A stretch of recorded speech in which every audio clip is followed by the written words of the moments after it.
Mirëmbrëma të gjithëve, jemi në transmetim të drejtë për drejtë në A2 CNN. Ky është Ditari orës 19 në vijim të këtij edicioni do të ndiqni. Rikthehet protesta e opozitës para parlamentit. Basha e quan deputetët e rinj turpin e familjeve të tyre. Protesta tjetër do jetë në 16 mars, ndërsa kuvendi ka njoftuar mbledhjen e radhës në datën 13. Kryeministri e quajti vetvrasje politike protestën e opozitës, ndërsa e ftoi atë që të marrë pjesë në zgjedhje. Rama refuzon krijimin e një qeverie tranzitore dhe zgjedhje të parakohshme. Për çadrën e dytë të opozitës, sikundër ai u shpreh, nuk ka më negociata. Siguri dhe jo më të ofroj mundësi të reja për investitorët. Në kuvend u betuan deputetët e rinj që maxhoranca i konsideron si opozita e re, ndërsa Partia Demokratike dhe LSI i konsideron tradhtar. Kryeministri Rama e njeh si institucion kur tha se me ta do të dialogoj për të çuar para reformat e kërkuara nga Brukseli. Deputeti Edmond Rushi. Betohen. Marcela Karapanço dhe Elona Gjylmi do të jenë në komunikim të drejtë për drejtë me studion për të na dhënë informacione të mëtejshme mbi zhvillimet e sotme politike. Ndërkohë në vijim të këtij edicioni do ndiqni. Shtohet numri i pretendentëve për mandatet e deputetëve. 5 kandidatë të tjerë nga PD dhe LSI dorëzojnë formularët e dekriminalizimit në KQZ për të marrë mandatet e lëna të opozitës. Bashkëpunëtorët e ngushtë dhe 2 djemtë e Donald Trump janë vënë në shënjesër të një hetimi demokrat për pengim të drejtësisë dhe abuzim me pushtetin. Shtëpia e Bardhë reagon ashpër dhe thotë se Trump po shantazhohet.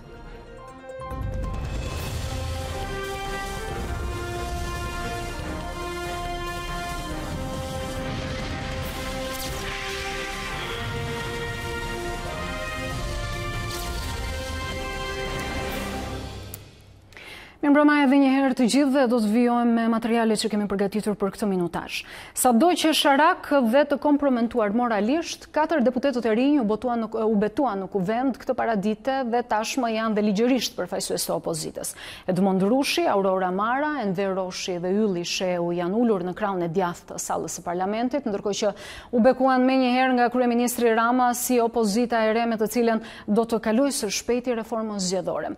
Si në një komedi, sapo deputetët e opozitës së re u betuan para Gramozruçit, në krahun tjetër të parlamentit shpërthyen duartrokitjet. Socialistët nuk e mbajtën dot entuziazmin duke rrëzuar fasadën e një opozite të rrem brenda sallës së kuvendit. Ndërkohë jashtë parlamentit, në anën tjetër të kordonit të policisë, Lulzim Basha i shpalli deputetët që e tradhtuan si turpin e familjeve të tyre. Në mbyllje të protestës së opozitës, asgjë nuk ka ndryshuar në situatën politike dhe në ngërçin e krijuar. Basha dhe Rama janë sërish ende larg një marrëveshjeje të re dhe duket se 16 marsi do të jetë pika tjetër e përballjes sërish në rrugë. Mirë, si që thamë, ne do të jemi në komunikim të drejtë për drejtë me 2 koleget, Marcela Karapanço dhe Elona Gjylmi. Nisim me Marcela. Marcela, protesta e sotme e opozitës, çfarë solli? Kordoni i policisë së Vjollë mund të quhet si pika ndarëse mes 2 parlamenteve, ati që është legjitim, që është me votat e parlamentit dhe gjithë qytetarëve shqiptarë në zgjedhjet e 2017 dhe një tjetër parlamenti ai qytetarëve të lirë, të paktën kështu e kanë pagzuar edhe vetë demokratë, Televizja Socialiste për Integrim dhe aleatët, të cilët ju bashkuan sot protestës. Mund të quhet një protestë e qetë, kjo e radhës e 4-ta e opozitës së bashkuar, përsa kohë nuk pati tentativa si e marta e kaluar për të mësuar dhe për të qarë kordonin e policisë apo për të hyrë në parlament të vetëmet zhurma që u dëgjuan ishin ato të flakadanëve, ndërkohë që tymi i zi ishte vetëm ai djegjes së gomave, nuk pati tentativa, ndërkohë që pjesa më e madhe e protestës shkoi paqësisht me fjalime nga podiumi. Interesante ishte zoti Basha teksa foli nga podiumi duke thënë se burime nga ndërkombëtare i kishin pohuar se zoti Rama po largoi në Itali jo për të folur për situatën politike, por për të kërkuar azil politik. Ndër të tjera, tonet i ka shpërsuar edhe kryetaria e Lëvizjes Socialiste për Integrim, kur përdori të njëjtin term si kryeministri Rama në 2017 kur foli për shushunja. Ndjeki materialin e përgatitur. Përballë parlamentit, opozitës ju bashkuan me qindra qytetar. Thirrje për largimin e Ramës, pankarta, flakadan, kapsolla e deri te degja e gomave ishte një skenar i mbartur nga protesta e kaluar. Në podium, kryedemokrati Lulzim Basha e cilësoi të turpshëm betimin e deputetëve të rinj. Shesin shpirtin, përdosin emrin e tyre, ata janë turpi familjeve tyre, turpi shqiptare.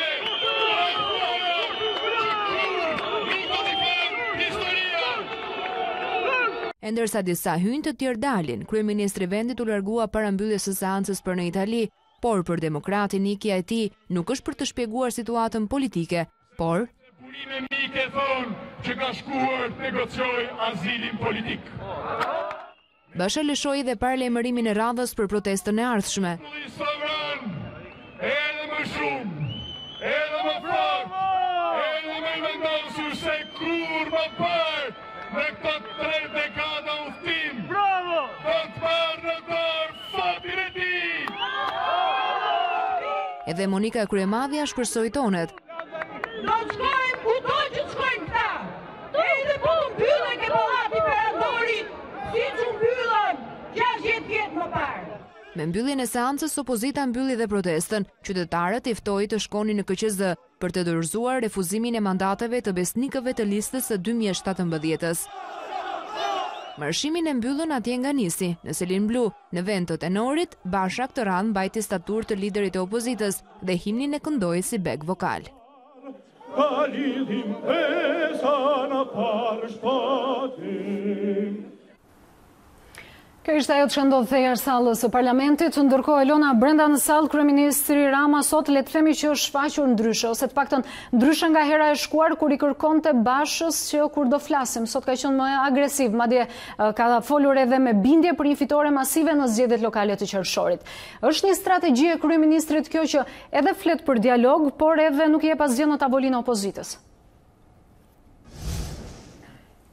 Viol kryeministri u referua precedentit të 2017-s, ku negocioi gjatë me Partinë Demokratike, madje ndau me këtë parti dhe gjysmën e kabinetit të tij qeveritar. Sipas kryeministrit, nuk do të kishte asnjë vlerë plotësimi i kushteve të një çadre të dytë, pasi të tillë e konsideron lëvizjen e opozitës. Ai i ftoi ata të marrin pjesë në zgjedhjet e ardhshme, ato vendore, pasi ato të përgjithshme nuk diskutohet që do të jenë në 2021-shin, atëherë kur i mbaron mandati qeverisë të fituar nga zgjedhjet e 2017-s. Para se të nisej drejt Italisë për të zhbërë dëmën që sipas tij opozita i kishte shkaktuar imazhit vendit, kryeministri Rama u ndal në parlamentin e rrethuar. Ne jemi gjithmonë të gatshëm të flasim. Gjithmonë. Në çdo moment. Dora jonë është e shtrirë.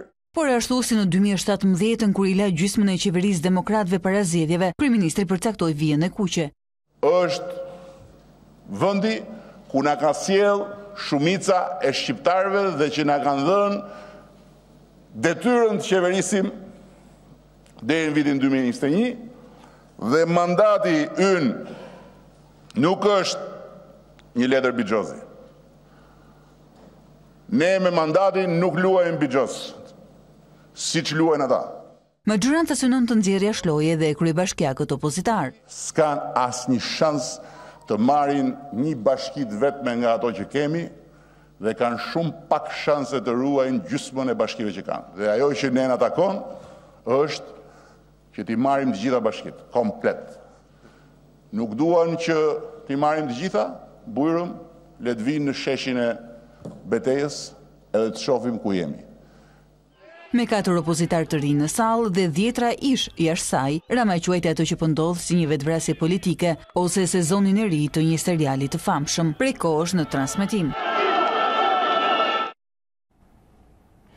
Marcela, ndërkohë mes protestuesve sot ra në sy prezenca e djalit të një prej drejtuesve të Partisë Demokratike, ish drejtuesve Azem Hajdarit, dhe në të njëjtën kohë edhe mungesa e vajzës deputete Rudina Hajdari. Cili është mesazhi i djalit të Hajdarit dhe i kandidatëve të tjerë për deputet?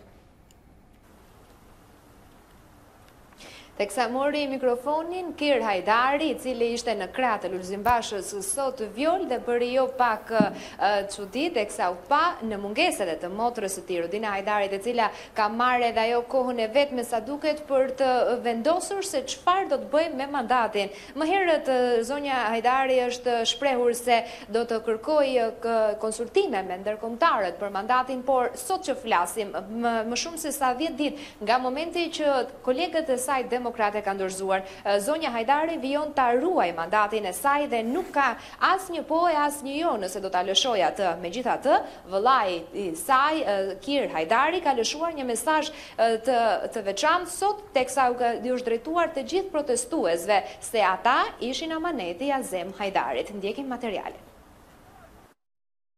Sërësit e Azem Hajdarit u nda në këtë tubim të opozitës së bashkuar. Kir Hajdari ishte këtë të martë në krah të liderit demokrat Lulzim Basha dhe madje guxoi edhe më tej. Rrëmbeu mikrofonin e u ngjit në podium. Jam Kir Hajdari.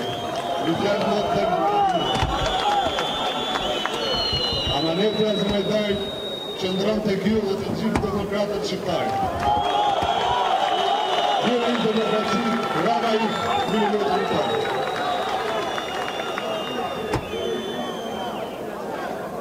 Këtë amanet të atit, Rudina Hajdari, deputete e dal nga listat e Selis Blu, nuk e dëgjoi sepse nuk ishte e pranishme as në këtë protest. Me sa duket ka marrë të gjithë kohën e nevojshme për të reflektuar nëse do ta dorëzojë ose jo mandatin e deputetit, si të gjithë kolegët demokrat. Ndërkohë në podium u ngjitën edhe shumë prej kandidatëve për deputet, që publikisht refuzuan të shkojnë në parlament. Ka shkatruar shëndetin e shqiptarëve, na ka renditur neve të fundit në Europë. Ndaj unë nuk mund t'jem pjesë kur e këtij parlamenti. Unë kur se si nuk mund t'a pranoj atë mandat. Nuk mundem dhe nuk mund të pranoja. T'isha pjesë e parlamentit të krimit. Kam qenë një herë në atë parlament, po të 2 herët ka hyrë si zotrin. E tushte që të hyshi nga garaj të përgatimin atje. E pa pranueshme. Aktualisht mes të pabindurve në listat e opozitës dominojnë kandidatët e LSI-s. Sakaj Qelona, sot në salë u betuan edhe deputetët e rinj të opozitës. Sa ndjeshin tradhtar ata se kundër Basha i etiketoi me gjithë opozitën? Yllisheu, i cili ka qenë më herët deputet i Partisë Republikane dhe më pas kaloi me LSI-n, me cilën ngaroi dhe në zgjedhjet e 2017-s, ishte i vetmi që dha një prononcim për mediat, ku sqaroi se votat i kishte marrë si individ dhe jo në siglën e partisë të Monika Kryemadhit. E quajti veten si një opozitar dhe do të votoj kundër, dhe në fakt diçka të tillë e bëri gjatë votimit në seancën plenare, ndryshe nga zonja Mara, e cila bashkoi votat me deputetët e maxhorancës gjatë votimit në seancë. Këto vota, tha kryeministri, do të shërbejnë për të votuar dhe ndryshimet në kodin zgjedhor, të cilin opozita nuk pranoi ta bënte. Etiketimi si tradhtar nuk i shqetësoi 4 deputetet e LSI-s që morën mandatin e lënë nga fituesit e parë të kësaj force. Unë nuk mund të zhgënjaj votuesën e. Siç në votutën në 2013, ashtu në votutën dhe në 2017, pa parë flamurin politik partisë apo diçka tjetër. Por për maxhorancën, ata konsiderohen si opozita e re e cila do të shtohet. Madje kolegët socialistë nuk i kursyen duar trokitjet për deputetët e rinj që opozicionuan në vendin ku dikur qëndronte Sali Berisha. Betohem. Urime. Enver Roshi. Betohem. Aurora Mara. Betohem. Deputeti Edmond Rushi. Betohem. Ndërsa në KQZ numri të tradhtarëve që pranojnë të marrin mandatin në siglën e PD-s dhe LSI-s shtohet, për kryeministin Rama, ata do të jenë votat që do të miratojnë kodin e ri zgjedhor. Se ata nuk janë e vetmja zgjidhje dhe zgjedhje. Ka të tjerë. Kanë ardhur sot, do vazhdojnë të vinë, me opozitën e re këtu në parlament, ne do të çojmë përpara reformës zgjedhore, sa për dieni. Ne nuk do shkojmë në Bruksel në qershor dhe t'ju themi që na falni, nuk e bëm dot këtë, sepse ata ikën. Votimi i parë tregoi se vota e Rovena Marës ishte pro-qeverisë, ndërsa 3 të tjerët ishin të lëkundur, duke abstenuar, kundërshtuar apo dhe miratuar në varësi të projektligjit. Mirë, ne ishim me Marcela Karapançon dhe Elona Gjylmin për të na dhënë detajet të tjera mbi zhvillimet e sotme politike në vend. Faleminderit. Në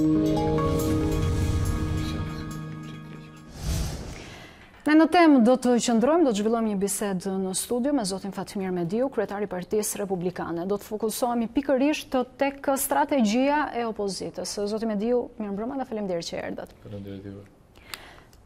Sot ka qenë protesta e 4 në radhë e opozitës para godinës parlamentit. Ndërkohë, kryeministri Rama duket se s'ka ndërmend fare që të lëviz nga qëndrimi i tij. Opozita sa ka qëllimin final që do largoj Ramën. Si do ja bëni? Po të shti kemi dy botën e të marrëve të lidhur me krimin, korupcionin, me trafikun e drogës që përfaqësohet nga Rama, i cili ka rritë deri në atë pikë se thotë që do bëjë opozit në Shqipëri. Me deputetë të rinj. Me deputetë të rinj, të vjetër, me deputetë pazarit, që historinë e tyre bëjnë vetëm duke bërë gjëra të tilla.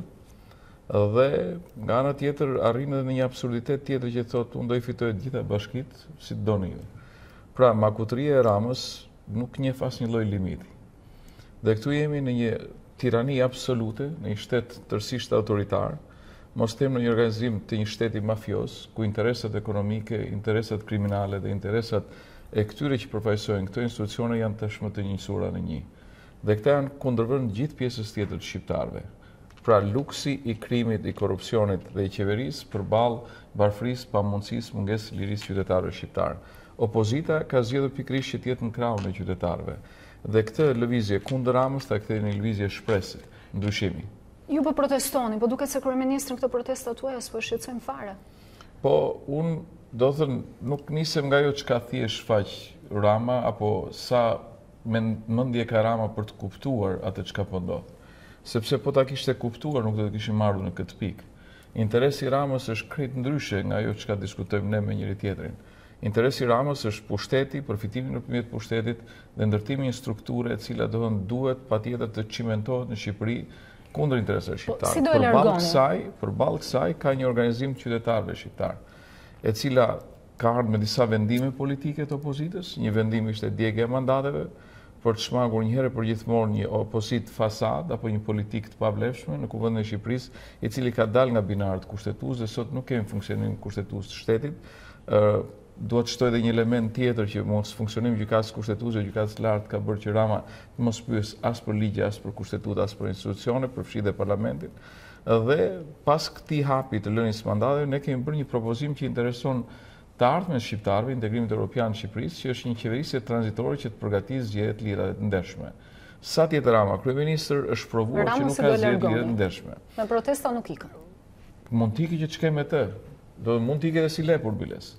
Që ti them gjëra siç janë. Do në përballë protestës qytetare, përballë frymës qytetare, nuk mendoj që mund të ketë forcë politike që ti bëj ballë.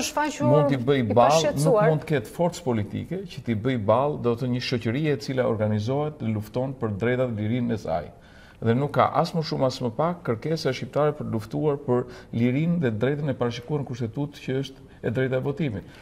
Dhe kanë provuar dhe baballarët e Ramës, edhe ata që i ka për shpirt politikisht e tjerë, më keq se në veri shfaqet, por dhe ata do të nuk kishin dëshirë të lëshonin pushtetin. Por lëshuan sepse qytetarët shqiptarë u ngritën dhe kuptuan që nuk mund të jetojnë në shtypje dhe mjerim, ashtu siç janë sot në shtypje dhe mjerim, apo në imigracion pafund duke u larguar nga Shqipëria.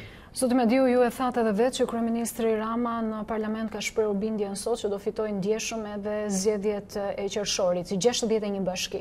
Do marrë pjesë opozita në këto zgjedhje? Le të shpjegoj përpara nga vjen ky besim i Ramës. Ky besim i Ramës vjen se pikërisht strukturat e tij, nuk po them Parti Socialiste, po strukturat e Ramës bashkë me krimin organizuar tashmë kanë identifikuar gjithë votuesit në gjithë bashkitë. Kanë identifikuar gjithë votuesit e djathtë dhe një pjesë janë në një proces intimidimi, siç ka ndodhur më parë, për të mos lejuar për të votuar, pjesa tjetër padyshim për t'i blerë dhe për t'i kompromentuar. Dhe sa Rama arrin të bledhë të kompromentojë deputet dhe ka bërë në mënyrë të vazhdueshme, padyshim që ka akoma më të lehtë për të blerë dhe kompromentuar, do thonë votues, të cilët qoftë nga nevoja ekonomike, qoftë nga presioni, bëjnë devijime nga ajo çka duan vetë. Dhe ky frymëzim i Ramës është frymëzimi i të keqes në shoqërinë shqiptare. Dhe ai nuk ka për ta lënë ndonjëherë. Dhe opozita shqiptare ka thënë që kërkon zgjedhje të parakoshme, kërkon që të hyjë në zgjedhje, por zgjedhje të cilat janë garantuar të jenë zgjedhje lira të ndershme. Ne nuk mund të hyjmë në asnjë proces i cili çfarë prisni ju të ndodhë deri në qershor në mënyrë që të merrni pjesë në zgjedhje? E thjesht Rama të largohet si kryeministër, për shkak sepse është kryeministër ilegjitim. Le t'i lëri broçkullat për një arsye të thjeshtë sepse raporti së Beodirit ka përcaktuar blerjen masive të votave si një nga problemet kryesore, intimidimin e votuesve. Dosja 339 provon angazhimin nivelet më të larta politike të Partisë Socialiste në bashkëpunim me kartelet e drogës për të manipuluar procesin e votimit dhe dosje të tjera. Pra këto janë fakte të cilat janë tashmë prezente, ka dhe fakte të cilat nuk kanë dalë dhe padyshim që përballë kësaj situate do të thënë duhet që paktën kishte vepruar prokuroria, e cila nuk do të veprojë për shkak se sistemi i drejtësisë nuk funksionon më, se është i kontrolluar nga Rama. Zoti Mediu, nëse sikën kryeministri deri në qershor ju nëse ka dy rrugë, o duhet të ikin shqiptarët o duhet të ikë Rama. Unë mendoj që boll shqiptar kanë ikur, ka ardhur koha që të ikë Rama. Sepse ne kemi sistem, kemi shtet i cili nuk po funksionon, nuk ka më kushtetutshmëri, nuk ka më pushtet gjyqësor, nuk ka më parlament legjitim, është prodhuar një qeverisje tërësisht ilegjitime. Dhe kjo është një çështje që duhet shtruar përballë jo një politikani, por çdo qytetari shqiptar. A do pranojmë neve që do të thënë jetën, të drejtat tona na i diktoi Rama, sikur na i ka dhënë Rama dhe mund t'i trajtojë ato si doj, apo duhet që këto t'i kemi në një burim për të ndërtuar lumturinë dhe të ardhmen tonë në Shqipëri. Në qoftë se jemi me këtë dytën, atëherë duhet bëjmë të gjitha përpjekjet dhe angazhimet në çdo skaj të Shqipërisë, në çdo moment, për të mos lejuar që ne të kemi këtë sistem i cili shtyp dhe varfëron Shqipërinë, për më tepër e ka kriminalizuar në atë lloj niveli i cili është bërë e frikshme jo vetëm për Shqipërinë, por edhe për gjithë rajonin. Zoti Mediu, situata është që opozita, deputetët e opozitës tashmë nuk kanë më një mandat parlamentar. Nga krau tjetër, kryeministri Rama është totalisht i vendosur që s'ka ndërmend të iki, mos zgjodhi populli, zgjedhjet e ardhshme janë 2021. Keni një strategji për të dalë nga kjo situatë? Mos jeni duke bërë vërtet atë vetvrasjen politike si kundër ju thotë Rama shpesh? Ne ngelim që të na qaj hallin e di Rama do të kemi marrë fund. Po edhe Enver Hoxha do në zgjidhje apo jo? Do në zgjidhje me 99%. Edhe sistemet komuniste kështu zgjidhesh me 99%. Biles, po, në sistemet diktatoriale rrinë dhe gjatë. Çështja është që unë mendoj që shqiptarët kanë nxjerrë leksionin e tyre, do të thonë atë që bën vitet 90 nuk mund ta falin. As për Edi Ramën, as për Fatmir Mediun, as për Lulzim Bashën. Pra ju shpresoni në reagim qytetar. Po unë besoj që reagimi qytetar është i dukshëm, e keni për ta parë në protestën tjetër. Do të thonë ajo që është e dukshme është një reagim total i gjithë shoqërisë shqiptare, por sot ka edhe një ndërgjegjësim edhe të medias ndërkombëtare për situatën në Shqipëri. Pra të gjitha ato që vinë dhe merren si informacione drejt për drejta, ndoshta duan kohë që të vinë në veshët dhe dyert e vendimarrësve europian, por kanë mbajtur në dyert dhe të vëmendje gjithë opinionit publik, jo vetëm shqiptar, por dhe opinionit europian, edhe në Shtetet e Bashkuara të Amerikës. Ne kemi qeverisje tashmë të diskredituar nga gjitha pikpamjet. Kemi qeverisje që nuk garanton asnjë gjë që ka të bëjë me të ardhmen tonë europiane, biles Europa shumë herë më larg se sa ç'kishim menduar ne që do të ishte. Nuk ka asnjë arritje, më thoni një gjë në këto 6 vjet, Edi Ramës që të mbahet më një vepër publike. Një vepër publike. Më thoni një çështje të interesit kombëtar, siç është integrimi evropian në Shqipërisë, që të jetë vepër e kësaj qeverie. Pra, si nga aspekti interesit kombëtar, dhe nga aspekti i zhvillimit ekonomik të vendit, dhe ndërtimit të infrastrukturës të qëndrueshme, ekonomike, sociale për vendin, ta ketë bërë Edi Rama dhe më po të rriqem nga ajo çka tash më sill. Për të kthyer edhe një herë përmendëm pak më lart të deputetët e rinj në sallën e parlamentit ose të opozita e re siç i quajti kryeministri.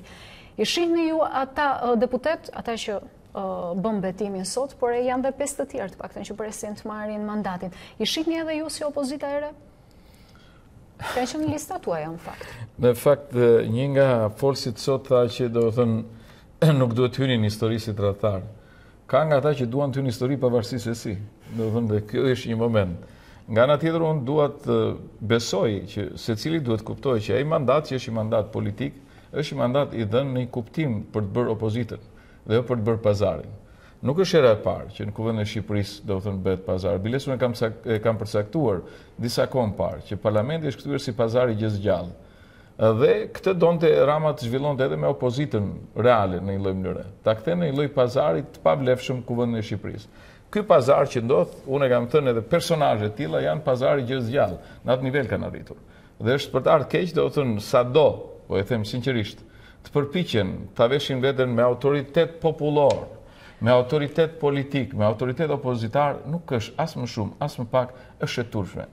Është ai kazani, do të thoni që ka ndërtuar Rama në kuvendin e Shqipërisë. Pse pranuan mandatin? Pse pranuan mandatin? Janë të shitur. Unë nuk po hyj analizës, do të thënë, por ajo që është e thatë juve në fillim të emisionit tuaj.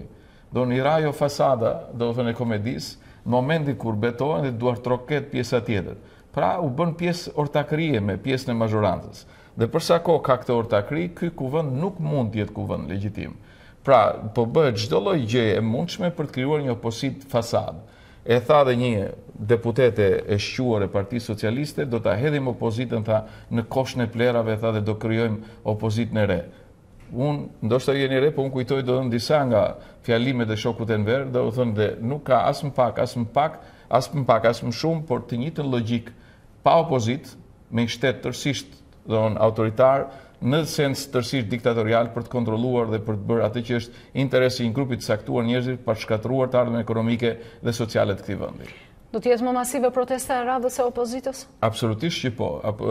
Protesta e radhës do të jetë më masive, por ajo që unë besoj që është e rëndësishme për opozitën, se u pyetet ç'do duhet bëjmë tjetër, është një komunikim i vazhdueshëm me qytetarët në çdo skaj të Shqipërisë. Kjo lëvizje e opozitës kundër Ramës duhet kthehet në një lëvizje shprese. Pra nuk mund të jetë vetëm një lëvizje kundër Ramës, por duhet jetë edhe një lëvizje pro-Shqipërisë, pro-Shqipërisë europiane. Dhe këtu duhet patjetër që opozita të shpjegojë që sistem kushtetues, koncept do të ndërtoj për do t'i dhënë qytetarit atë që është më rëndësishme, primatin. Dhe pas asaj se si ne do të ofrojmë një qeverisje të mundshme duke përfshirë vlerat më të mira intelektuale dhe kombëtare të këtij vendi, jo thjesht ajo që shikoni ju të politikës, por vlerat më të mira kombëtare dhe intelektuale, në mënyrë që të bëhet një politikë e drejtë ekonomike në këtë vend, ketë një politikë të drejtë kombëtare në këtë vend, të ketë interesa të cilat janë të përputhshme me interesat e Shqipërisë dhe të shqiptarëve, dhe jo të klaneve mafioze dhe klaneve të drogës. Zoti Mediu, unë të falenderoj për intervistën në studio dhe do presim për të parë se sa funksionon kjo strategjia e opozitës për të arritur në qëllimin final që ju keni, që është largimi i këtij kryeministri. E thash, ose duhet iki populli, ose duhet iki Rama. Unë nuk besoj që duhet iki populli, sepse do ishte mirim i madh. Po t'iki Rama është lulëzim, nuk është mirim. Ju falenderoj. Falenderit juve. Ndërkohë ne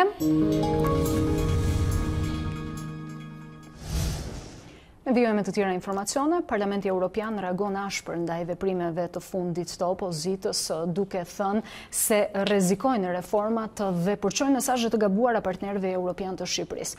Kryetaria e delegacionit të Parlamentit Evropian në Komisionin Parlamentar të Stabilizim Asociimit BE Shqipëri, Monika Makovej, me anë të një deklarate ka kritikuar protestat e fundit. Ajo thekson se thirrjet e liderëve për dhunë janë të papranueshme për një demokraci evropiane. Deputetët e opozitës kanë tradhtuar votuesit e tyre duke hequr dorë nga mandatet dhe kanë provuar se opozita nuk po punon për të afruar Shqipërinë drejt Bashkimit Evropian, theksohet në këtë deklaratë. Ndër të tjera, Makovej shprehet se Shqipëria po bën progres drejt anëtarësimit të Bashkimit Evropian duke implementuar reformat e kërkuara nga Brukseli.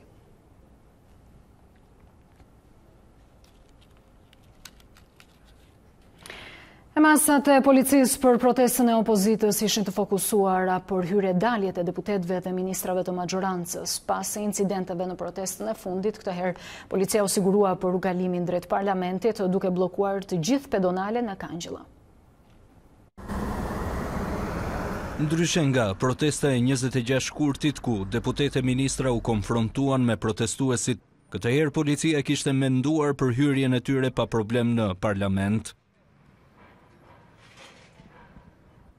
Urdhrin e kishin që në seancë të mbërrinin para turmës së protestuesve. Pas tyre në pedonale kaloi dhe eskorta e Ramës.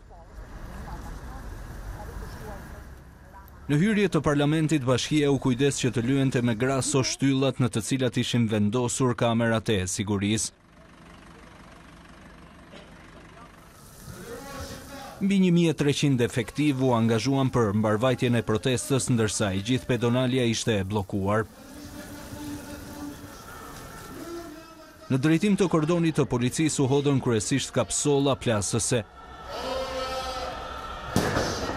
Ndonse qeveria ka bllokuar tregtimin e tyre, protestuesit gjithnjë arrin t'i gjejnë dhe përdorin. Për përdorim të kapsollave u arrestuan 2 persona. Një tjetër grup protestuesi tentuan të hyjnë në derën ndarëse të selisë së Partisë Demokratike me oborrin e parlamentit. Grupi i personave qelloi me gur dhe tentoi të shkatëronte derën e izoluar nga policia. Por pavarësisht këtyre momenteve nuk qej i nevojshëm përdorimi i gazit lotësjellës.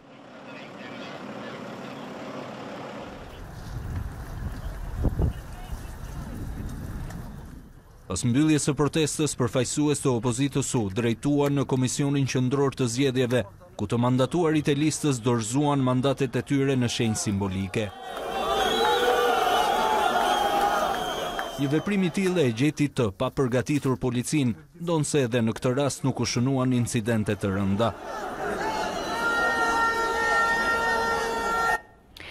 Edhe protesta e sot me opozitu su pasyrua nga mediat ndërkombëtare. Agjencia e lajmeve Associated Press ka shkruar se mira protestues të cilët mbështesin opozitën kanë rrethuar parlamentin duke kërkuar dorëheqjen e qeverisë dhe që të mbahen zgjedhje të reja. Gjithashtu media raporton akuzat ndaj kabinetit për korrupsion dhe lidhje me krimin. Duke risjellë në vëmendje dorëzimin e mandateve të deputetëve, Associated Press thekson se opozita nuk ka marrë parasysh thirrjet nga Bashkimi Evropian, Shtetet e Bashkuara dhe organizatat e tjera ndërkombëtare për të hyrë në bisedime me rivalët politik. Ndërkohë shkrimi i Associated Press është shpërndar edhe nga media të tjera ndërkombëtare, si kundër janë Washington Post, Fox News dhe të tjera.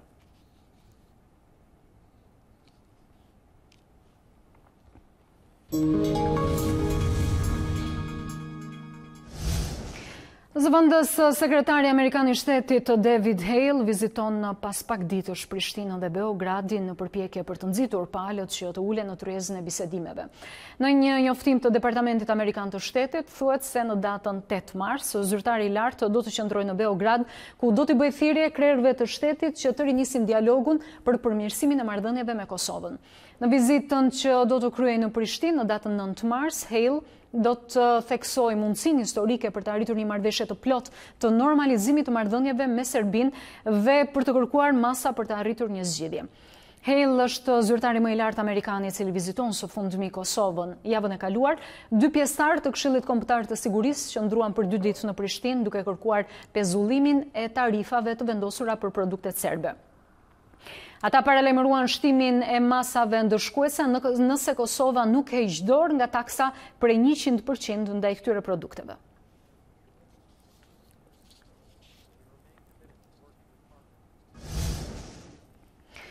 Presidenti francez Emmanuel Macron ka prezantuar reformat e tij për Bashkimin Evropian. Ai ka propozuar krijimin e një agjencie e cila mbron bllokun nga sulmet kibernetike, rishikimin e sistemit Schengen, policitë të përbashkët për mbrojtjen e kufirit evropian dhe shumë ndryshime të tjera. Presidenti francez Emmanuel Macron propozon një sër reformash për të siguruar të ardhmen e Bashkimit Evropian përpara zgjedhjeve të 28 majit.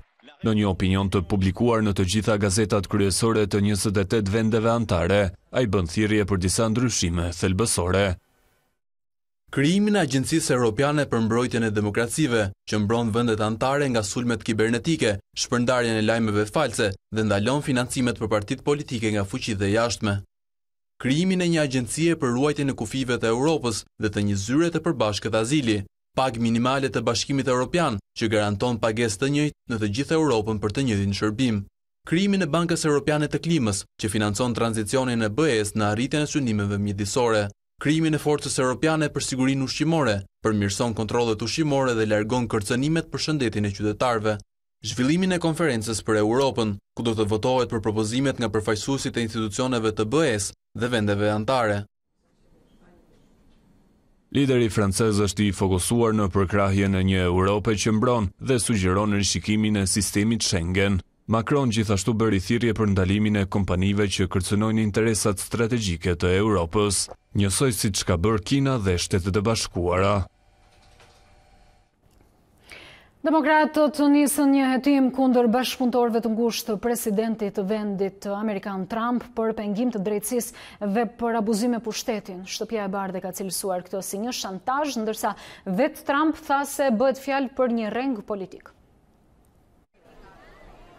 Shtëpia e Bardhë e cilësoi si të turpshëm hetimin e kërkuar nga demokratët kundër familjarëve dhe aleatëve të ngushtë të presidentit Donald Trump, të dyshuar për pengim të drejtësisë dhe abuzim me pushtetin.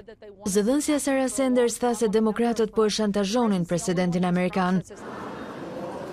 Më herët gjatë së hënës, Komisioni i Drejtësisë në dhomën e përfaqësuesve kërkoi dokumenta për 81 persona dhe grupe. Mes tyre janë ndihmës të presidentit amerikan dhe fushatës së tij, pjesëtar të familjes, partner biznesi dhe të tjerë. Kreu i komisionit Jerry Nadler Tha se ishte detyrë e Kongresit të kontrollonte nëse ka pasur abuzime me pushtetin në shtëpinë e bardhë. Për 2 vite me radhë, administrata Trump ka sulmuar funksionet themelore të demokracisë sonë dhe Kongresi nuk ka bërë asgjë. Ne duhet të kontrollojmë dhe të vendosim balancat. Nedler, komisioni drejtuar për të cilit ka fuqinë të drejtojë procedurat e impeachment, tha gjithashtu se ishte shumë e qartë që presidenti kishte penguar drejtësinë. Vetë Trump e quajti jetimin si një reng politik, por shtoi se do të tregojë bashkëpunues. Do të bashkëpunoj në çdo moment me këdo, por e dini se cila është më e bukura? E gjithë kjo është thjesht një reng politik. Më shumë se 5 komisione të dhomës së përfaqësuesve po hetojnë tani përpjekjet e pretenduara të Rusisë për të ndikuar tek fushata zgjedhore e vitit 2016, taksat e presidentit dhe konfliktet e mundshme të interesit që përfshin familjen e Trump. Hetimet i shtojnë atij të prokurorit të posaçëm Robert Mueller, që pritet të paraqesë së shpejti përfundimet e tij. Një pacient në Britaninë e Madhe mund të jetë personi i dytë në botë i cili është kuruar nga virusi HIV. Këtë zbulon një studim i publikuar në revistën Nature Studies, ku studiuesit thonë se personi pa identifikuar i njohur si pacienti londinez ju nënshtrua transplantit të qelizave burimore nga dhurues që mbartnin një çrregullim të rrallë genetik që i bënte ata rezistent ndaj virusit HIV. Pacienti londinez shfaqi përmirësime për 18 muaj dhe tashmë nuk ka nevojë për medikamente. Rreth një dekadë më parë, një person i njohur si pacienti Berlinit të mori një trajtim të njëjtë duke u shëruar plotësisht nga HIV. Megjithatë, mjekët shprehen se kjo metodë mund të mos funksionojë për të gjithë pacientët.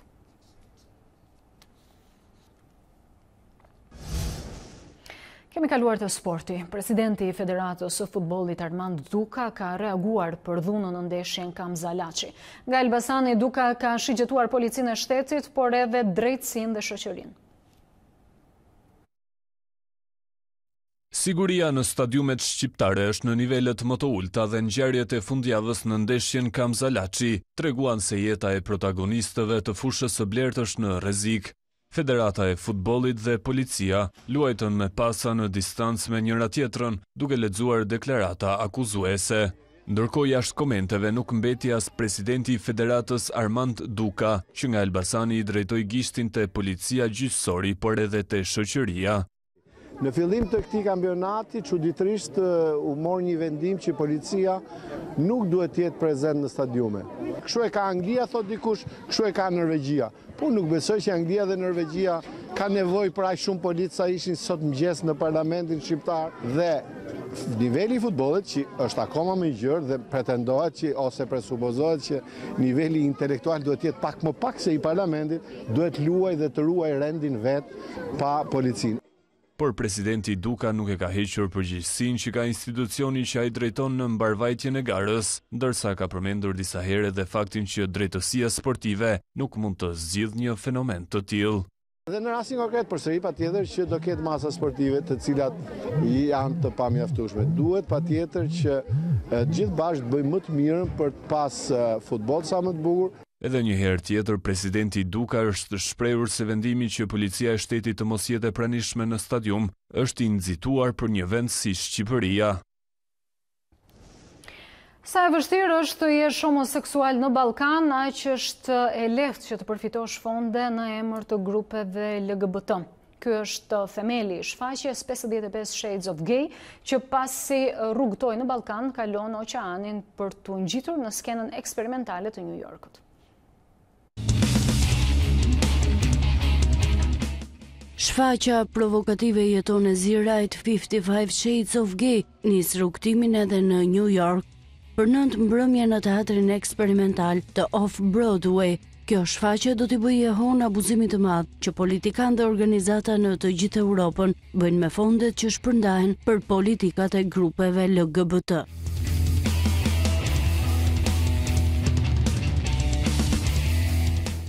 A është i mundur një çlirim seksual në Ballkan? Kjo është pyetja që ngre kjo shfaqje në thelb, që nuk vjen e interpretuar vetëm nga 5 aktorë me emër të skenës teatrale në Kosovë, por edhe në bashkëpunim me muzikën e një artisteje serbe. Drama në anglisht është përkthyer nga Alexandra Shanner dhe këto 9 mbrëmje në Off-Broadway të New Yorkut do të përcjellin këtë realitet Ballkanas në 2 gjuhë. Men marry men and woman marry woman. 55 Shades of Gay, që sezonin e shkuar ka rrugtuar edhe në Tiranë, është botuar vetëm pak kohë më parë edhe në Amerikë, nga shtëpia botuese La Ertës Press. Në vijim do të jeni me kolegën Tanja Porja, e cila do ju sjell parashikimin e motit. Mirëmbrëma të nderuar shikues a 2 CNN, jemi sërish së bashku me kushtet e motit, por në vijim dhe ditën e nesërme. Në fakt, orët e natës, por edhe deri mes ditën e nesërme vijojnë kthjellimet në të gjithë territorin me vranësira të shpeshta mbi Shqipëri, por pa mundur të gjenerojnë rreshje. Ndërsa pjesa e dytë e ditës dhe kryesisht pasditja dhe orët e mbrëmjes sjellin dominim të kthjellimeve fillimisht në ulëtërsirat perëndimore dhe gradualisht kthjellimet do të dominojnë edhe zonat lindore të Shqipërisë. Për sa i përket temperaturave, ato do të rriten lehtë në orët e mëngjesit, kur minimumi do të shënojë 2 apo 3 gradë Celsius në zonat malore, ndërkohë mezita sjell një rritje me 2 gradë Celsius, duke bërë që maksimumi nesër të ngjitet në 21 apo 22 gradë Celsius. Por çfarë do të ndodhë në Europë? Monti paraqitet me kthjellime në veri, në zonat lindore dhe pjesën më të madhe të jugut të Europës, ndërkohë vranësira dhe rreshje mesatare dhe lokalisht intensive priten gjatë ditës së nesërme në brigjet perëndimore, në Gadishullin Iberik dhe pjesërisht në Europën verilindore. Për sa i përket temperaturave nesër, ato sërish do të rriten ndjeshëm në zonat jugore, por edhe në qendër, ndërkohë masat ajrore të ftohta do të tërhiqen gjatë ditës së nesërme në veri dhe kryesisht në verilindje të kontinentit. Kjo ishte gjithçka në lidhje me kushtet e motit për ditën e nesërme në Shqipëri, rajon, por edhe në kontinent. Bashkë, mirupafshim. Ishte Tanja Porja me parashikimin e motit, ne kemi ardhur në fund, ju kujtojmë edhe një herë titujt kryesor.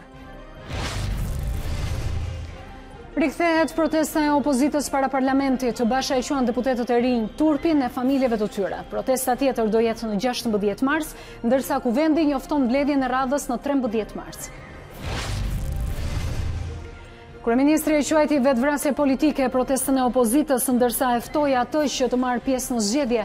Rama refuzon krijimin e një qeverie tranzitore dhe zgjedhjet e parakohshme. Për çadrën e dytë të opozitës, sikundër ai u shpreh, nuk ka më negociata.